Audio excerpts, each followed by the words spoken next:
Hii ni Biblia Bard, somo la 78. Yesu alikuwa mgeni. Wapo hapa. Kusudi. Habari na siku njema. Hii ni Biblia Bard. Bard ni msimuliaji wa hadithi anayekariri matini za kimapokeo zinazohusiana na mapokeo mahususi. Simulizi. Niko hapa kukariri na kukuza kile fasihi ya Biblia inasema kuhusu nani ni Mungu na nani ni mwanadamu. Somo. Hapa ndipo mahali tulipo leo. Katika Biblia Bard unaonyesha kama mtu wa pekee sana kwa sababu madai mawili yasiyopatana.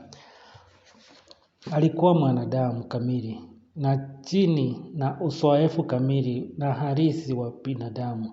Alikuwa na mwili wa kimwili, mwenye hisia na mhitaji wa kibinadamu. Alipata njaa, uchovu, huzuni na maumivu kama ilivyoelezwa moja kwa moja katika maandishi ya Agano Jipya. Alikuwa Mungu katika mwili, sawa na Mungu Baba na Mungu Roho Mtakatifu. Anasisitishwa kuwa ni wa milele, mwenye uwezo wote na mmoja wa Baba. Anafanya miujiza, anasamehe dhambi na anaabudiwa kama Mungu.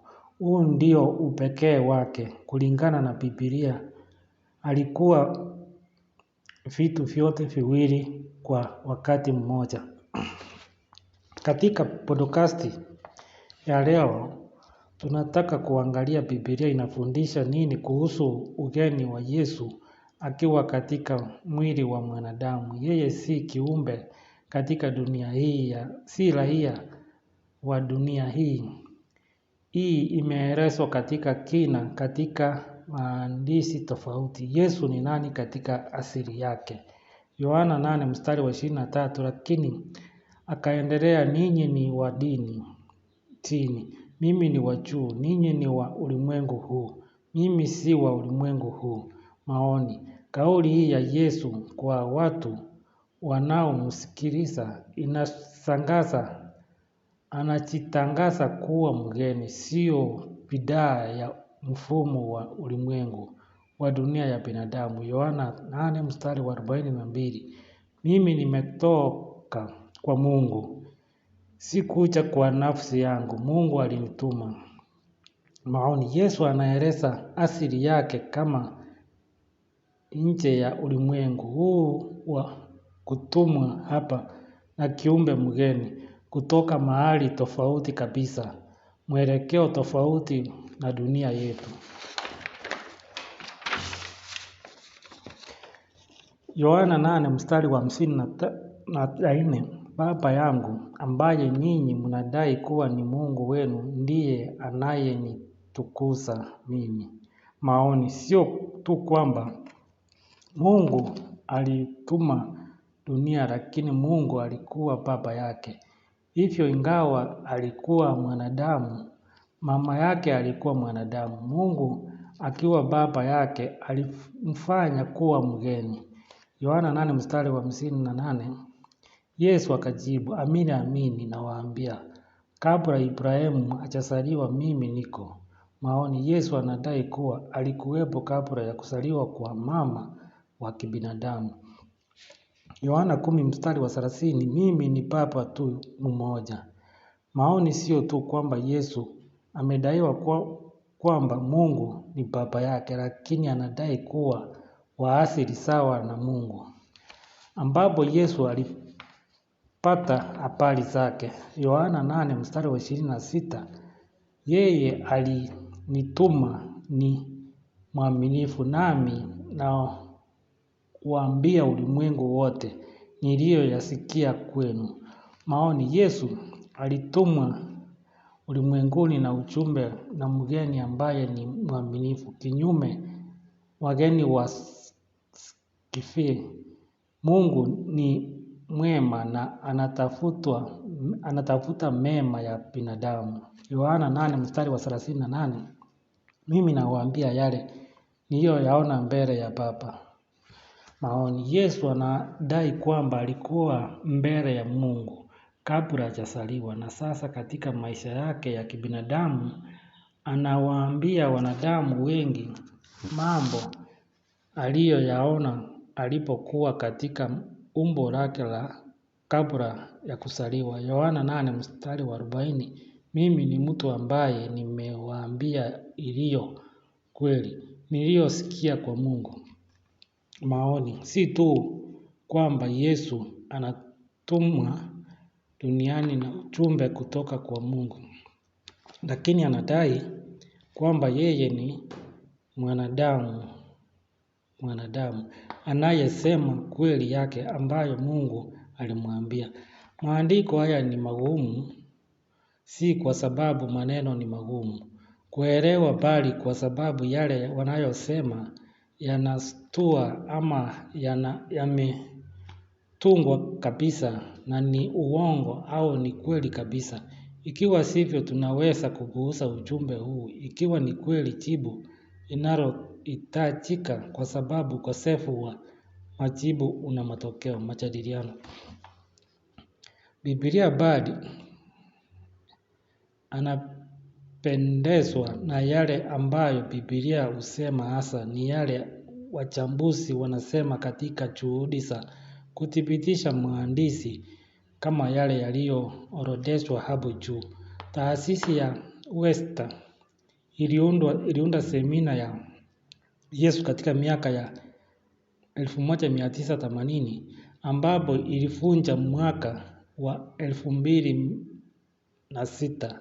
Semina hiyo ilianza na wasomi wa Kigiriki wapatao 30 na hatimaye ilijumuisha zaidi ya wasomi 200 waliofunzwa kitaaluma kutoka vyuo vikuu duniani kote. Lengo lao lilikuwa kumchunguza Yesu na kihistoria na kutofuatisha maneno na matendo yake halisi kutoka kwa maandishi ya Agano Jipya, yaani baadhi ya yale ambayo waandishi wa Agano Jipya waliandika kama maneno yake yalitungwa. Mtazamo wa mwanachuo wa Yesu alijumuisha kutafuta hati zingine za ziada za kibiblia kwa kutumia maandishi ya Gnostic kama vile Injili ya Thomas ya mwaka wa 140 kati ya zingine ambazo zingeweza kutoa uzuri wa muktadha waliokuwa wakitafuta kwa Injili za Biblia. Bible Bard ilikuwa pamoja na Dennis R. MacDonald, msomi wa Genesis na Agano Jipya wa Kigiriki katika darasa lililofundishwa juu ya kitabu cha Marko katika chuo kikuu cha Colorado, idara ya masomo ya kidini. Profesa MacDonald aliniambia kwamba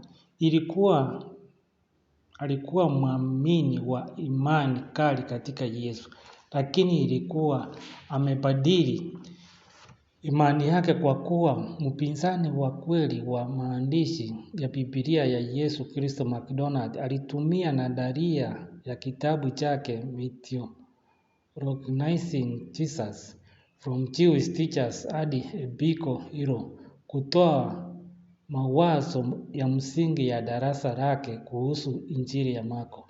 Msingi wake wa msingi ulikuwa kwamba Injili za Agano Jipya zingetegemea hekaya za kale za Kigiriki, ili kwamba wakati waandishi wa Injili waandike masimulizi yao juu ya Yesu, wanafanya kuwa shujaa kustaajabisha kiadili, ambaye kama mashujaa katika hadithi za Homer alitembea juu ya maji, akapaa angani, akatembelea nchi ya wafu na kuishi milele. Alitegemeza wazo hili juu ya msingi kwamba kwa kutumia fasihi nyingine zisizo za kibiblia za kipindi kile angeweza kugundua ni wapi waandishi wa Injili walipata habari zao, akisisitiza kwamba hawakuzipata kutoka kwa mashahidi wa macho, Kazi yake ilikuwa ya kitaaluma. Alidai kwa sababu alifuata kanuni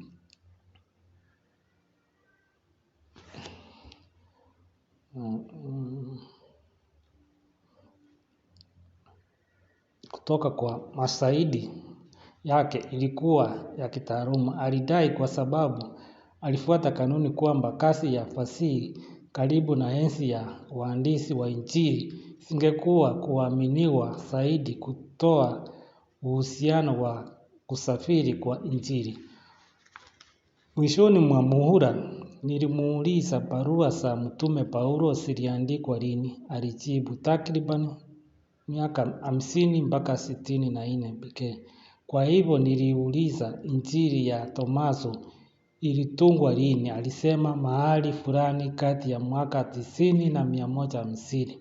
Niliuliza Injili ya Marko iliandikwa lini. Alijibu mwaka 65 mpaka 75. Kwa hivyo nikasema ikiwa barua ya Mtume Paulo ziko karibu zaidi na waandishi wa Injili kuliko maandishi ya Wagnostic, kwa nini hatufuati kanuni yako mwenyewe na kutumia nyenzo hizi za karibu zaidi kwa ajili ya matrix yako ya kufasiri? Darasa la wazee 25 la wanafunzi waliohitimu walipigwa na butwaa. Profesa McDonald alikuwa anakiuka kanuni yake na kitaalamu kwa kupuuza maandishi ya Paulo alipokuwa akijaribu kutafsiri Injili kwa kweli. Utambuzi huu mara moja uliondoa yote ambayo Profesa McDonald alikuwa akidai darasani kwa miezi mitatu. Ilifichua upendeleo wake kwa kubatilisha wazo kwamba alikuwa mwanachuo anayetafuta ukweli kwa uhuru. Kwa kanuni yake mwenyewe ya kielimu, alipaswa kutumia maandishi ya Mtume Paulo kama mwongozo wa kutafsiri kitabu cha Marko, lakini alichagua badala yake kutumia Injili ya Tomaso iliyojaa nyenzo ambazo zilipangwa na mafundisho ya Mtume Paulo. Na kwa hiyo ni muhimu katika jaribio la McDonald la kutumia mashaka juu ya uaminifu wa hadithi ya Injili ya Biblia Bard. Inaeleza kwamba Yesu alikuwa nani, alitoa wapi na alipaswa kutumia nini hapa duniani, na alienda wapi alipofufuka kutoka kwa wafu. Maandishi ya Gnostiki yana tafsiri tofauti. Muhtasari. Ikiwa Profesa McDonald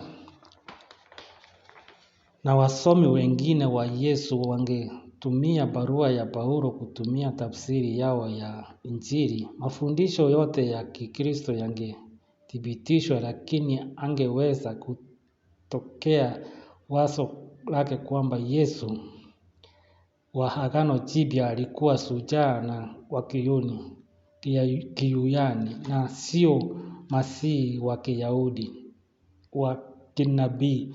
Inashindwa kabisa ikiwa maandishi ya Paulo yanatumiwa kama msingi wa kuelewa Injili. Maandishi ya Agano Jipya yanamuonyesha Yesu kama mwanadamu.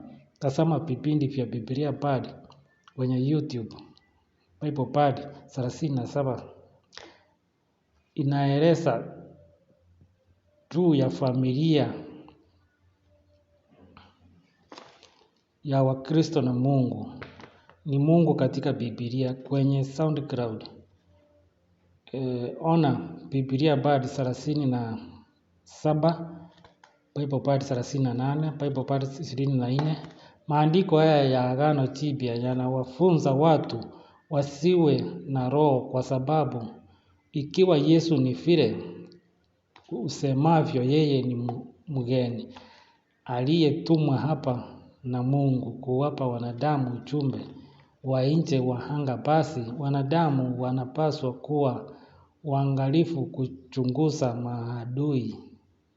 maudhui haya na lazima wayategemee kwa mujibu wetu.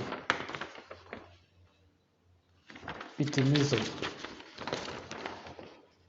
Tumia podcast ya Biblia Bard kwenye Patreon kiasi kidogo cha $1 wiki au $5 mwezi. Husaidia kulipa gharama ya podcast. Biblia Bard mwenyewe hachukui mshahara na afaidi kifedha na zawadi za wafuasi kwa huduma. Podcast ya Biblia Bard kwa sasa imechapisha katika Kiingereza, Kihispania, Kiswahili, Kiurdu, Kichechewe na Bengali katika maandishi pekee. Pata vipindi vyote ikijumuisha nakala katika www.bibliabard.org. Tumia Biblia Bard maswali au maoni yoyote unayopenda kutoa kwa bibliabard@gmail.com. Nimefurahia kusikia kutoka kwako. Biblia Bard inatoa yale ambayo Biblia inafundisha kuhusu muda fulani. Sijaribu kuigeuza kuwa dini. Podcast ya Biblia Bard ni ya habari. Tunazungumza kuhusu kile ambacho fasihi ya Biblia inaelezea, hasa mawazo na dhana inayowasilisha, kwa sababu watu wengi hawajawahi kujihusisha na mawazo ya kibiblia. Amua mwenyewe ikiwa umekubaliana au hukubaliani na matamshi ya Biblia. Viunganishi. Biblia Bard inatoa yale ambayo Biblia inafundisha kuhusu mada fulani. Sijaribu kugeuza kuwa dini. Podcast ya Biblia Bard ni ya habari. Tunazungumza kuhusu kile ambacho fasihi ya Biblia inaeleza, hasa mawazo na dhana inayowasilisha, kwa sababu watu wengi hawajawahi kujihusisha na mawazo ya kibiblia. Amua mwenyewe ikiwa unakubali au hukubaliani na matamshi ya Biblia Bard. Asante sana kwa kufuata na kusikiliza maudhui ya Biblia Bard kama ifuatavyo. Unaweza pata kwa website ya www.bibliabard.org, SoundCloud, YouTube, Facebook, Instagram, Rumble, TikTok ama Twitter.